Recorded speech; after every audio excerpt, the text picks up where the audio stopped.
Hello, welcome to the editorial course. 5 जून 2021 के editorial में स्वागत है आपका। आज के एडिटोरियल का टाइटल है टू चीयर्स। टू चीयर्स का मतलब होता है अप्रूवल या माइल्ड इंथुजियाज्म, मतलब खुशी, लेकिन सामान्य सी खुशी। और कोई चीज़ को स्वीकृति हम देते हैं तब भी हम बोलते हैं we have given two cheers to something. ठीक है, तो पूरा फ्रेज जो है वो है give two cheers to something, मतलब किसी चीज़ को सहमति दे देना, मान्यता दे देना, अप्रूवल दे देना, या उसमें थोड़ा अपनी खुशी दिखाना कि हाँ भाई ठीक है, अच्छा है, ये वाला। तो ये थोड़ी सी खुशी या मान्यता या अप्रूवल किस चीज़ को मिल रहा है? ये टॉपिक किस टॉपिक पे है? तो इंडिया के sustainable development goal index score पर। भारत का जो संस्था है नीति आयोग, जो सरकार के पंचवर्षीय कार्यक्रमों की समीक्षा करता है, उसने एक सस्टेनेबल डेवलपमेंट गोल इंडेक्स बना के रखा है और उस पर भारत सरकार के कार्यों के हिसाब से उसको स्कोर दिया जाता है। हम बताएंगे सस्टेनेबल डेवलपमेंट क्या होता है। तो इंडिया का जो सस्टेनेबल डेवलपमेंट गोल इंडेक्स है, उसमें जो स्कोर हुआ है इंडिया का, उसके ऊपर टू चीयर्स है, मतलब उसके ऊपर थोड़ी सी खुशी है। मतलब क्या है कि ये जो सस्टेनेबल डेवलपमेंट गोल इंडेक्स है उसमें स्कोर बढ़ा होगा। यही स्कोर बढ़ने का मतलब है कि बेहतर किया होगा भारत का कुछ परफॉर्मेंस। क्या परफॉर्मेंस बेहतर हुआ होगा? सस्टेनेबल डेवलपमेंट में। सस्टेनेबल का मतलब होता है लंबे समय तक चलने वाला, टिकाऊ। डेवलपमेंट का मतलब होता है विकास। तो जैसे यदि हम लोग ऊर्जा के स्रोत के रूप में नवीकरणीय रीन्यूएबल एनर्जी सोर्सेज का यूज़ करने लगे तो यह एक सस्टेनेबल डेवलपमेंट होगा जो लंबे समय तक चलेगा। तो इस तरह से बहुत सारे सेक्टर्स हैं, फील्ड्स हैं जहाँ पर सस्टेनेबल डेवलपमेंट के स्कोप बनते हैं। वहाँ अगर इंडिया बेहतर करता है तब उसका स्कोर भी इम्प्रूव होगा सस्टेनेबल डेवलपमेंट गोल्स इंडेक्स में। और ये कैलकुलेशन कौन करेगा? भारत का नीति आयोग करेगा। टैगलाइन है इंडिया बेटर्स स्कोर। इंडिया ने अपना स्कोर बेहतर कर लिया। याद रखिएगा, कभी भी न्यूज़पेपर हेडलाइंस में प्रेजेंट इंडेफिनिट दिया रहे तो उसका सेंस पास्ट में आएगा। यहाँ पर बेटर वर्ब के रूप में यूज़ किया गया है। बेटर एडजेक्टिव और एडवर्ब तो होता ही है। गुड के कंपैरेटिव डिग्री के रूप में बेटर एडजेक्टिव है और वेल के कंपैरेटिव डिग्री के रूप में बेटर एडजेक्टिव और एडवर्ब दोनों है। लेकिन बेटर इंडिपेंडेंटली एक वर्ब भी है। ठीक है, यहाँ वर्ब के रूप में यूज़ किया गया है। इंडिया बेहतर कर लिया अपना स्कोर किस में? लेटेस्ट एसडीजी इंडेक्स में। But methodological tinkering is cause for concern. Methodological का मतलब होता है जो तरीका है कोई काम करने का, उसका जो टिंकरिंग है, टिंकरिंग का मतलब अनिपुणता, मतलब मेथड जो है अनिपुण जैसा है। TINKER, टिंकर का मतलब होता है इस तरह से कोई चीज़ को बनाना या सही करना जैसे कोई अनस्किल्ड वर्कर करता हो, है ना। तो टिंकरिंग का मतलब हो गया अनिपुणता, है ना। तो वो जो मेथोडोलॉजिकल टिंकरिंग है, मतलब एक निपुण मेथड, एक अच्छा मेथड नहीं है, ये काउज फॉर कंसर्न है। मतलब ठीक है, आपने स्कोर तो बेहतर कर लिया लेकिन आपके काम करने का मेथड, तरीका बहुत निपुणता वाला नहीं है। ये काउज फॉर कंसर्न है इंडिया के लिए। काउज फॉर कंसर्न का मतलब चिंता का कारण। अब देखिए, मैंने पूरा फ्रेज यहाँ बताया है, काउज फॉर कंसर्न। तो चिंता का कारण जब जब आपको यूज़ करना पड़े तो आप काउज फॉर कंसर्न कीजिए। स्टैंडर्ड फ्रेज यूज़ करने से आपका लैंग्वेज धीरे धीरे स्टैंडर्ड होता जाएगा। अब जरा यहाँ पर आप बात करें स्टैंडर्ड फ्रेज का मतलब क्या होता है? वैसे फ्रेजेस जो दुनिया में ज़्यादा लोग यूज़ करते हैं। अच्छा, ठीक है। तो आपको पता चल गया कि आज के एडिटोरियल में हम लोग क्या डिस्कस करने वाले हैं। डिटेल से डिस्कस करेंगे। बीच में वीडियो को स्किप मत कीजिएगा, अंत तक देखिए। बहुत फ़ायदेमंद होने जा रहा है आपके लिए, बहुत यूज़फुल होने जा रहा है। ठीक है, ये आप देख पा रहे हैं न्यूज़पेपर एडिटोरियल से इंग्लिश सीखो, एकदम बच्चों की तरह सबसे आसान तरीके से माई एग्ज़ाम स्टडी ऐप पर। फ़ी रखा गया है only 99 rupees per month. 3 section cover किया जाएगा एडिटोरियल के एनालिसिस में, ग्रामर, स्ट्रक्चर और न्यू इंग्लिश वर्ड्स। तो खैर, ये तो था कोर्स के बारे में। डिटेल जानकारी। अब चलिए आज का क्लास शुरू करते हैं। फिर से क्लास शुरू करने से पहले एक चीज़ और बोलना चाहेंगे, अंत तक पूरा क्लास अटेंड कीजिए, बीच में स्किप मत कीजिए, ठीक है। इंडियाज़ पुश, इंडिया का प्रयास, प्रयास किस में? इन द राइट डायरेक्शन, सही दिशा में। सही दिशा किस चीज़ की? In achieving sustainable development goals, ठीक है। सस्टेनेबल डेवलपमेंट गोल्स को अचीव करने के लिए सही दिशा में जो भारत का प्रयास है। अब ये सस्टेनेबल डेवलपमेंट गोल्स किससे रिलेटेड है? तो related to clean energy. Clean energy का मतलब वैसे एनर्जी के सोर्सेज या रिसोर्सेज तलाशना और उन पर काम करना जिनसे प्रदूषण नहीं फैलता हो। अर्बन डेवलपमेंट मतलब शहरी विकास, एंड हेल्थ और स्वास्थ्य, इन सब चीज़ों में जो सस्टेनेबल डेवलपमेंट है, इन सब चीज़ों से रिलेटेड जो सस्टेनेबल डेवलपमेंट गोल है उसको अचीव करने के मामले में भारत का जो प्रयास है सही दिशा में, हैज़ हेल्प्ड इट, इसने भारत को मदद किया है इम्प्रूव करने में। क्या इम्प्रूव करने में? इट्स ओवरऑल एसडीजी स्कोर, इसके ओवरऑल एसडीजी स्कोर को, कितना था स्कोर? फ्रॉम 60 इन 2019, 2019 में यह स्कोर 60 था, टू 66 इन 2021, और 2021 में आके यह स्कोर 66 हो गया है, मतलब 6 पॉइंट बढ़ा है score. According to NITI Aayog SDG India index 2020-21, 2020-21 के जो नीति आयोग का एसडीजी इंडिया इंडेक्स है उसके अनुसार ये बहुत बहुत अच्छी बात है कि हम लोग इतने आपदा की स्थिति में भी एक बहुत ही अच्छे जगह पर, एक बहुत ही अच्छे सेक्टर में अपना विकास दर्ज करवा रहे हैं। अगर क्लीन एनर्जी के मामले में भारत सस्टेनेबल डेवलपमेंट गोल को अचीव करता है, अर्बन डेवलपमेंट के मामले में भारत सस्टेनेबल डेवलपमेंट गोल को अचीव करता है, हेल्थ केयर और हेल्थ केयर इंफ्रास्ट्रक्चर के मामले में अगर Bharat sustainable development goal achieve करता है, तो ये वाकई सरकार की बहुत बड़ी उपलब्धता है, सरकार इसके लिए प्रशंसा का पात्र है, ठीक है। लेकिन मेरे हिसाब से ये जो स्कोर हुआ है 2 साल में 6 पॉइंट इम्प्रूव करना बहुत माइल्ड है, लेकिन कंसीडरिंग द पैंडेमिक सिचुएशन इसको बहुत बड़ा अचीवमेंट हम भी मानने के लिए तैयार हैं। आगे बढ़ते हैं।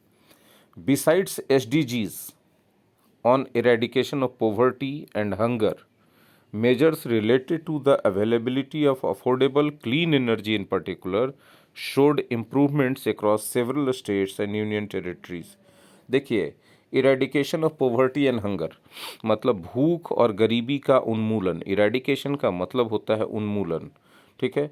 तो भूख और गरीबी के उन्मूलन, है ना, जो सस्टेनेबल डेवलपमेंट ग्रोथ है दो मामले में, पोवर्टी और हंगर के उन्मूलन के मामले में, उसके अलावा जो मेजर से उपाय हैं, किस चीज़ से संबंधित उपाय हैं? तो related to the availability of affordable clean energy in particular, खास तौर से अफोर्डेबल एंड क्लीन एनर्जी की जो उपलब्धता के मामले में शोड इम्प्रूवमेंट्स, उसमें काफ़ी इम्प्रूवमेंट दिखाई पड़ा across several states and union territories, बहुत सारे राज्यों में और केंद्र शासित प्रदेशों में, ठीक है। मतलब भारत ने जहां एक ओर पोवर्टी और हंगर के मामले में सस्टेनेबल डेवलपमेंट ग्रोथ दिखाया, वहीं दूसरी ओर अफोर्डेबल क्लीन एनर्जी के मामले में भी भारत के कई राज्यों ने और केंद्र शासित प्रदेशों ने काफ़ी ज़बरदस्त सस्टेनेबल डेवलपमेंट गोल को अचीव किया है, ठीक है। ज़बरदस्त बात है। देखिए, क्लीन एनर्जी तो कोई बड़ी बात नहीं है, लेकिन उसको अफोर्डेबल बना देना ताकि आम आदमी के पॉकेट के अंदर आ सके, ये बड़ी बात होती है। और जब आम आदमी के पॉकेट के अंदर क्लीन एनर्जी रिसोर्सेज आने लगेंगे, चाहे वो से सोलर एनर्जी हो, चाहे और भी किसी तरह का एनर्जी, मतलब ये डिपेंड करता है थोड़ा ज्योग्राफिकल कंडीशन पे, कहीं पर वाटर एनर्जी होगा, कहीं पर हवा से बिजली बनाने की काम होगी, तो अलग अलग क्षेत्रों का कैसा ज्योग्राफिकल बनावट है उस पर डिपेंड करता है। जहाँ पर झरने वाला एरिया है वहाँ पर पानी से बिजली बनाया जाएगा, क्लीन एनर्जी होगा, है ना। रेगिस्तान जैसे जगहों में क्लीन एनर्जी का सोर्स जाहिर सी बात है धूप बनेगा। तो ये सब चीज़ें हैं, बहुत ज़बरदस्त बात है, ठीक है। आगे बढ़ते हैं। The campaign to improve the access of households to electricity and clean looking fuel has been shown to be an important factor. ये जो नीति आयोग का एसडीजी इंडिया इंडेक्स आया है उसमें दिखाया गया है कि जो कैंपेन चलाया गया, किस चीज़ के लिए कैंपेन चलाया गया भाई, भारत सरकार के द्वारा, या इम्प्रूव करने के लिए कि एक्सेस यानी उपलब्धता को इम्प्रूव किया जाए। उपलब्धता किसके लिए? हाउस होल्ड्स के लिए, परिवारों के लिए, घरों के लिए। किस चीज़ के मामले में? इलेक्ट्रिसिटी और क्लीन कुकिंग फ्यूल के मामले में इसको इम्पॉर्टेंट फैक्टर के रूप में दिखाया गया है। ठीक है, कि भाई सभी घरों को इलेक्ट्रिसिटी मिले और सभी घरों को क्लीन कुकिंग फ्यूल मिले। क्लीन कुकिंग फ्यूल का मतलब क्या होता है? बहुत सारे ग्रामीण क्षेत्रों में और दूर दराज के क्षेत्रों में लोग गोईठा, लकड़ी वगैरह का यूज़ करते हैं खाना बनाने के लिए। ये क्लीन कुकिंग फ्यूल नहीं है। क्यों? क्यों उससे काफ़ी प्रदूषण, कार्बन जो है वातावरण में रिलीज होता है। उसके जगह बहुत सारी योजनाओं के तहत, शायद उज्ज्वला योजना के तहत हर एक घर को गैस चूल्हा प्रदान करना और गैस कनेक्शन प्रदान करने का काम किया गया। तो ये एक इम्पॉर्टेंट फैक्टर के रूप में दर्शाया गया है। हर जगह गांव-गांव में बिजली पहुंचाई गई, यह एक इम्पॉर्टेंट फैक्टर के रूप में दर्शाया गया है। लेकिन अभी भी हम कहना चाहेंगे कि जब इन सब विकास की बात करते हैं तो भारत के भी बहुत सारे गांव ऐसे हैं जहां बिजली पहुंची नहीं है, और बिजली पहुंच गई है तो बिजली के उपलब्ध होने की निरंतरता नगण्य है। इस बात पर भी हम लोगों को ध्यान देना होगा। आगे बढ़िए। While this is a cause for cheer, जहाँ यह खुशी की बात है। काउज फॉर कंसर्न पढ़े थे, अब काउज फॉर चीयर पढ़ रहे हैं। काउज फॉर कंसर्न चिंता का कारण, और काउज फॉर चीयर खुशी की बात। ठीक है, जहाँ एक ओर यह खुशी की बात है, वहीं दूसरी ओर द इंडेक्स रिवील्स, इंडेक्स से यह भी पता चलता है दैट की there has been a major decline, एक बहुत बड़ा डिक्लाइन रहा है। किस चीज़ में डिक्लाइन? मतलब पतन, गिरावट। किस चीज़ में? तो डिक्लाइन इन, किस में? In the areas of industry, innovation और इंफ्रास्ट्रक्चर। मतलब इंडस्ट्री, इनोवेशन और इंफ्रास्ट्रक्चर के क्षेत्र में काफ़ी गिरावट देखने को मिली है। इंडेक्स में ये भी पता चलता है। बिसाइड्स डिसेंट वर्क और इकोनॉमिक ग्रोथ। ठीक है, डिसेंट वर्क और इकोनॉमिक ग्रोथ के अलावा, ठीक है ना। देखिए यहाँ पर डिसेंट वर्क और इकोनॉमिक ग्रोथ के अलावा की जगह हम यहाँ पर बोलना चाहेंगे डिसेंट वर्क और इकोनॉमिक ग्रोथ के बावजूद। तो यहाँ पर बावजूद का सेंस ज़्यादा अच्छा सेट कर रहा है। और हम जानते हैं कि बहुत सारे मॉडर्न राइटर्स के बावजूद के अर्थ में इंस्टीड ऑफ का उपयोग नहीं करके बिसाइड्स का उपयोग कर देते हैं। लेकिन आपके एग्ज़ाम में यह एक कॉमन एरर हो जाएगा, तो आप संभलिएगा, बिसाइड्स को इंस्टीड ऑफ के जगह पर उपयोग नहीं करना है। और इस डिफरेंस को समझने के लिए बहुत बारीकी से दिए गए सेंटेंस के सेंस को समझना होता है। आगे बढ़ते हैं। Again made worse by the lockdowns, और फिर से ये वर्स कर दिया गया, बदतर की स्थिति हो गई लॉकडाउन्स के द्वारा। लॉकडाउन्स कौन था? तो इम्पोज्ड बाय द गवर्नमेंट, सरकारों के द्वारा इम्पोज किया गया था। सीकिंग टू टैकल, जो लोग, वे सरकारें जो कोशिश कर रही थी, सीकिंग मतलब ट्राइंग टू टैकल द कोविड-19 पैंडेमिक। टैकल मतलब डील विथ, हैंडल, सॉल्व, है ना। जो कोविड-19 पैंडेमिक को टैकल करने की कोशिश कर रही थी सरकारें, उनके द्वारा जो लॉकडाउन इम्पोज किया गया, थोपा गया, इम्पोज करने का मतलब थोपना, उसके द्वारा इकोनॉमिक ग्रोथ और डिसेंट वर्क के बावजूद इंडस्ट्री, इनोवेशन और इंफ्रास्ट्रक्चर में कमी देखी गई। ये बात भी कौन खुलासा करता है? वही sustainable development goal index NITI Aayog का जो है वही खुलासा करता है कि आपको काउज फॉर चीयर तो मिला है, दो ठो काउज फॉर चीयर मिला है, नहीं एक ही ठो मिला ना, कि आपने जो है सस्टेनेबल ग्रोथ जो है एनर्जी के मामले में, अर्बन डेवलपमेंट के मामले में और हेल्थ के मामले में हासिल किया है। लेकिन एट द सेम टाइम आपका इंडस्ट्रियल ग्रोथ, इनोवेशन के मामले में ग्रोथ और इंफ्रास्ट्रक्चर के मामले में ग्रोथ नहीं हुआ है, बल्कि डिक्लाइन हुआ है। चलिए आगे बढ़ते हैं। बट द स्टार्क डिफरेंसेस का मतलब बहुत बड़ा मतभेद, क्लियर मतभेद जो साफ साफ पता चले, between the southern and western states on the one hand. ये जहाँ एक तरफ दक्षिणी और पश्चिमी राज्यों के बीच स्टार्क डिफरेंस है, काफ़ी बड़ा अंतर है, and the north central and eastern states on the other, और दूसरी तरफ नॉर्थ सेंट्रल और ईस्टर्न स्टेट्स के बीच काफ़ी डिफरेंस है। किस मामले में? इन देयर परफॉर्मेंस, उनके परफॉर्मेंस के मामले में। परफॉर्मेंस किस मुद्दे पर? ऑन द एसडीजीज, मतलब सस्टेनेबल डेवलपमेंट ग्रोथ के मुद्दे पर। ये जो डिफरेंस है, ये डिफरेंस पॉइंट टू इशारा करता है। किस चीज़ की तरफ इशारा करता है? Persisting socio economic and governance disparities की तरफ।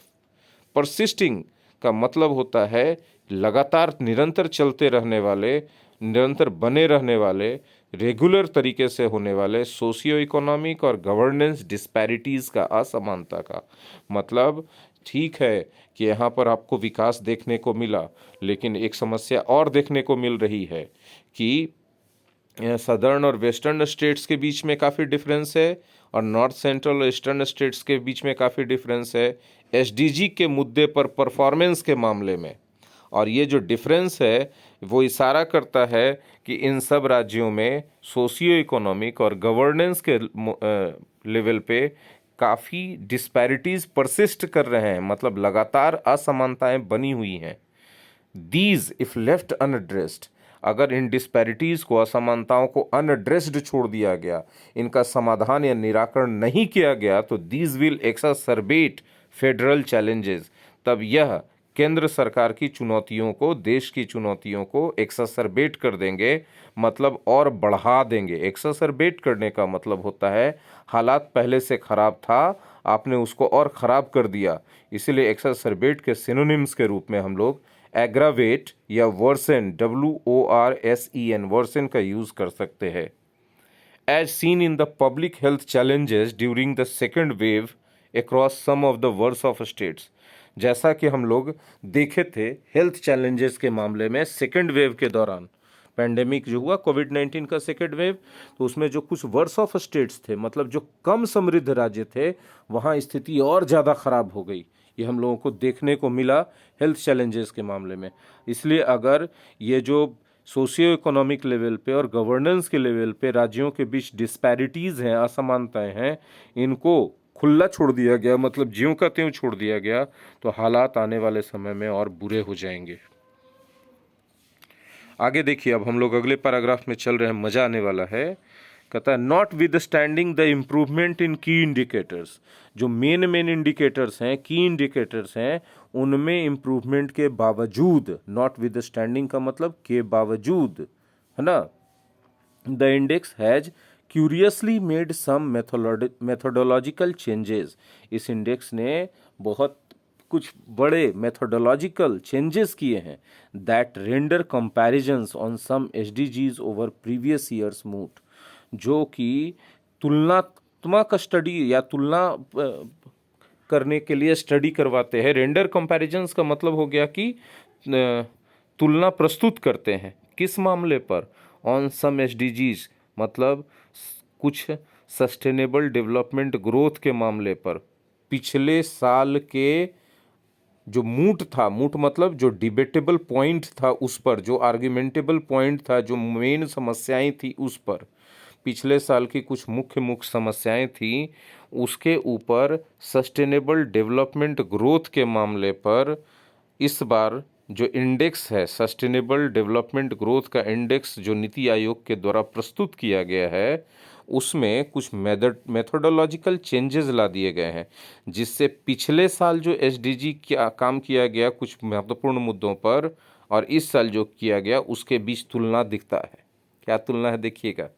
The SDG on inequality shows, जो एसडीजी है असमानता के मुद्दे पर, वो दर्शाता है एन इम्प्रूवमेंट ओवर 2019, ठीक है, 2019 के दौरान इम्प्रूवमेंट दिखाता है, but the indicators use to measure the score have changed, ठीक है, कि 2019 के बनिस्पत आप 2021 में इम्प्रूवमेंट तो दिखा रहे हैं, लेकिन जो इंडिकेटर्स हैं जिनके आधार पर हम लोग स्कोर तय करते हैं एसडीजी का, वो इंडिकेटर्स चेंज हो चुके हैं। फिर से दांव पेच किया, आगे पढ़ते हैं, देखते हैं। The 2020-21 index drops several economic indicators, देखिए बोले ना 2020-21 के इंडेक्स में बहुत सारे इकोनॉमिक इंडिकेटर्स को ड्रॉप कर करके मेजर किया गया है score, and gives greater weightage to social equality indicators, और इस इंडेक्स में सामाजिक समानता के इंडिकेटर को ज़्यादा वेटेज दिया गया है, ज़्यादा महत्व दिया गया है। सामाजिक समानता का इंडिकेटर के उदाहरण के तौर पे यहाँ बात किया जा रहा है representation of women and people from marginalised communities in legislature and local government institutions.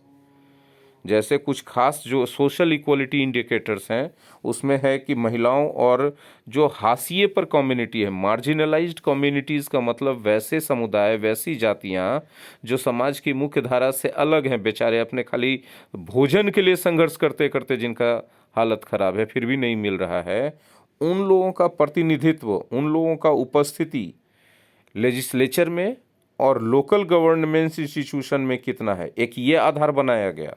इसके अलावा crime against SC/ST communities, SC/ST communities के खिलाफ किसी राज्य में कितना क्राइम हुआ, इसको भी आधार बनाया गया। तो ये तो भाई दांव पेच वाला बात है, बहुत सारे SC/ST के खिलाफ होने वाला जो क्राइम है उसको दर्ज ही नहीं किया जाएगा, तो आंकड़ा तो कुछ और बोलेगा। खैर चलिए, ये सब तो दांव पेच रहेगा, राजनीति है, तो आगे बढ़ते हैं।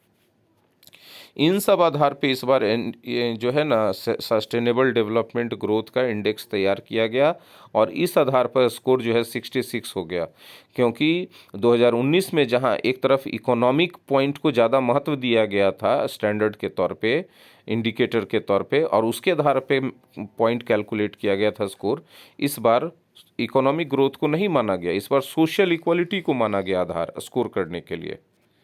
ठीक है, आगे बढ़ते हैं।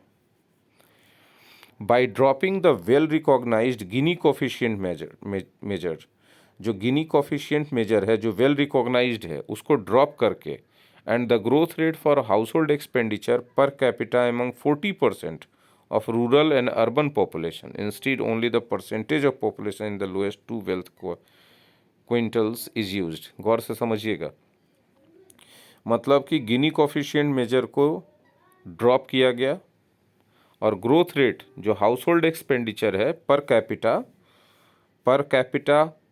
House hold expenditure growth rate उसका क्या है।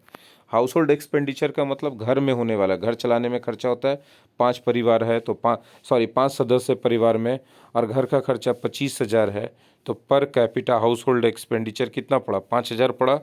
तो उसमें जो ग्रोथ रेट है उसको भी ड्रॉप कर दिया गया, कितने परसेंट आबादी में, 40% of rural and urban population में ड्रॉप करके, और तब SDG score on inequality seems to have, और तब SDG स्कोर जो है बनाया गया, और लगता है कि SDG स्कोर जो है सीम्स प्रतीत होता है, जो इनइक्वालिटी पे बनाया गया SDG स्कोर, ये प्रतीत होता है कि चूक गया है, मिस आउट कर गया है, मतलब चूक गया है। क्या चूक गया है, कैप्चर करना चूक गया है। किस चीज़ को कैप्चर करना, इम्पैक्ट को, किसके इम्पैक्ट को कैप्चर करना चूक गया, पैंडेमिक के इम्पैक्ट को वेल्थ इनइक्वालिटी में। जाहिर सी बात है, आप इनइक्वालिटी को यदि आधार मान करके सस्टेनेबल डेवलपमेंट ग्रोथ का स्कोर दे रहे हैं, तो आप इस पैंडेमिक के कारण जो पैसों के मामले में, वेल्थ के मामले में इनइक्वालिटी आया है उसको भी तो आप कंसीडर कीजिएगा ना। तो जो नीति आयोग है वो पैंडेमिक के कारण होने वाले वेल्थ इनइक्वालिटी के इम्पैक्ट को कैप्चर नहीं कर पाया अपने इस SDG इंडेक्स के स्कोरिंग में। ठीक है, सब राज्यों का इसने स्कोरिंग दिया, ओवरऑल इंडिया का 60 से 66 पहुंचा। ठीक है, तो राज्यों को स्कोर देते समय राज्यों में जो पॉपुलेशन है और उनमें जो आर्थिक असमानता, विषमताएं आ गई इस लॉकडाउन के कारण, बेरोजगारी जो बढ़ा, उसको भी कंसीडर करना चाहिए था, उसको कंसीडर नहीं किए ये लोग। This could be a significant miss as a UN assessment of the impact of COVID-19 had said that the South Asian region may see rising inequality। ये जो गलती है, ये जो भूल है, भारी भूल हो सकती है, सिग्निफिकेंट भूल हो सकती है, क्योंकि जो यूनाइटेड नेशन का असेसमेंट था किस चीज़ के मामले में, COVID-19 के इम्पैक्ट के मामले में, उस असेसमेंट में कहा जा चुका था कि साउथ एशियन रीजन में जबरदस्त इनइक्वालिटी बढ़ेगा। Methodological issues on measuring other SDGs have been flagged before, और दूसरे SDGs के मामले में जैसे पॉवर्टी और हंगर इरेडिकेशन का जो SDG है, या फिर क्लीन एनर्जी सोर्सेज के मामले में जो SDG है, उन सब के मुद्दे पर जो मेजरिंग में डिफेक्ट है, इश्यूज है मेथोडोलॉजिकल, जो तरीका का गलती है, मेथड का मिस्टेक है, फ्लॉ है, डिमेरिट है, वो पहले ही फ्लैग किया जा चुका है, मतलब पहले ही दर्शाया जा चुका है। But the lack of adequate measurement of economic inequality seems to be a glaring miss. लेकिन ये जो आप इकोनॉमिक इनइक्वालिटी को मेजरमेंट में, एडिक्वेट मेजरमेंट में शामिल नहीं कर पाए, कम का शामिल किया आपने, यह एक बहुत बड़ी गलती, ग्लेरिंग मिस प्रतीत हो रही है। कोई भी मिस्टेक या मिस ग्लेरिंग है तो साफ साफ दिख रहा है। Like in the first wave, the second wave with more fatalities, पहले वेव की तरह सेकेंड वेव में भी ज्यादा फैटेलिटीज हुई, जाने गई, has had similar outcomes on livelihoods, और इसका वैसा ही प्रभाव पड़ा है रोजी रोटी पर और नौकरियों पर, जाहिर सी बात है। While the better score for India in its endeavour to achieve SDGs will bring some cheer, जहां एक और यह बात सही है कि जो बेटर स्कोर हुआ है इंडिया का एसडीजी को अचीव करने के प्रयास में, इंडिवर 2+V1 मतलब 2+V1 वाला काम करने का प्रयास, ठीक है। जैसे your endeavour to learn English is praiseworthy, आपका प्रयास अंग्रेजी सीखने का प्रशंसा के लायक है। तो एसडीजी के अचीव करने के जो प्रयास है इंडिया का, उसके ऊपर जो बेटर स्कोर मिला है, वो जाहिर सी बात है कि खुशी तो देगा, लेकिन दूसरी तरफ government must work on addressing pressing issues. Pressing issues का मतलब होता है महत्वपूर्ण मुद्दे, तो गवर्नमेंट को काम करना पड़ेगा महत्वपूर्ण मुद्दों के समाधान पर, जैसे such as increased inequality and economic despair, बढ़ा हुआ असमानता और आर्थिक निराशा, डिस्पेयर, हताशा, ठीक है। तो भाई यहाँ पर भी थोड़ा ना थोड़ा तो दांवपेच हो जाता है, और यही चीज़ बहुत बुरी लगती है। फिर से लास्ट में देख लीजिए, इन्फॉर्मेशन क्या है, न्यूज़पेपर एडिटोरियल से इंग्लिश सीखो, एकदम बच्चों की तरह तोड़ तोड़ के, फ्रेज बाय फ्रेज, आसान तरीके से, सबसे आसान तरीके से। कहाँ सीखो? माई एग्जाम स्टडी ऐप पे। कितना फ़ी दो? Only 99 rupees per month. क्या क्या कवर किया जाएगा? 3 चीज़ें कवर की जाएंगी। कौन सी 3 चीज़ें कवर की जाएंगी? तो grammar, structure, news, new English words, साथ ही साथ 2 न्यूज़पेपर, 2 एडिटोरियल का डिस्कशन किया जाएगा, जिसमें से एक पर बेस्ड इंग्लिश का सेट भी दिया जाएगा, और उसका कंप्लीट वीडियो सॉल्यूशन भी होगा, और सारी चीज़ों के लाइव सेशंस भी चलेंगे। ज्वाइन कीजिए आज ही से, अगर आप वाकई में सिंसियर तरीके से कॉम्पिटिटिव एग्जाम्स की तैयारी कर रहे हैं, या सिंसियर तरीके से अपने इंग्लिश को इम्प्रूव करना चाहते हैं, ठीक है। बाकी ये वीडियो आपको कैसा लगा, अपने लाइक से और कमेंट्स में, कमेंट सेक्शन में अपने ओपिनियन देकर बताएं। एक और तरीका है, आप अपने पसंद को दर्शा सकते हैं कि अपने दोस्तों के साथ इसको ज़्यादा से ज़्यादा शेयर करें, हर जगह पहुंचाएं। अगर आप सोनीज ट्यूटोरियल क्लासेस यूट्यूब चैनल पर पहली बार विजिट किए हैं तो चैनल को जाके एक्सप्लोर कीजिए। मेरा दावा है और पूर्ण विश्वास भी है कि आपको आपके काम के लायक बहुत यूज़फुल चीज़ें मिलने वाली हैं। तो इसीलिए इस चैनल को सब्सक्राइब भी कर लीजिए, बेल आइकन को हिट कर दीजिए, अपने मोबाइल के सेटिंग्स में जाकर यूट्यूब नोटिफिकेशन को ऑन कर लीजिए, ताकि you may not miss out on watching any videos being uploaded. आप चूक न जाएं एक भी वीडियो जो अपलोड किया जा रहा है उसको देखने में। बाकी और भी वेरियस तरह के कोर्सेज़ के, इंग्लिश के कोर्सेज़ के लिए माई एग्जाम स्टडी ऐप को डाउनलोड करें गूगल प्ले स्टोर से। लिंक डिस्क्रिप्शन में दे दिया जाएगा। धन्यवाद।